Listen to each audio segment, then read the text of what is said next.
Ita maya paya bakya ko nga mga ka 325 gen. Sabado ngayon February 3, 2024. Ganda magsisigta mo. Cebu ang electric grill ayan no. Dumali naman pala. Ayos siyang magluto ayan. Ayun pinisparada ka na nitong electric grill. At the same time bila ko yung cholesterol ayan no. Bila ko yung tabagian mga ka 325. So medyo healthy yung bagya. Siyempre pig chop chop ko na ikin. Ako no pa medyo retang sibuyas ang pongkay.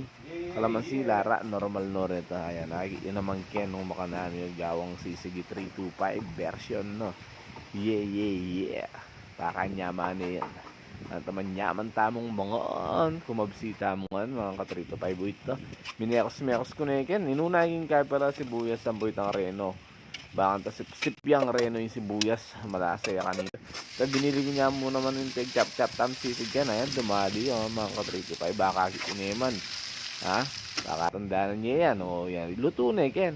Mabilisan mo mga ka 325. Manganta na. Yeah. Wait na mga tanag yun, o. Bangkak tane. Bangkak medyo. O sige, mga ta.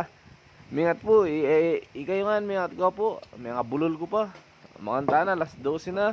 Yeah. Bye-bye. Siyempre, tintang kong kaya yan. Soft drinks. Banta. Manyaman yan, lungubing sisig. Bye-bye.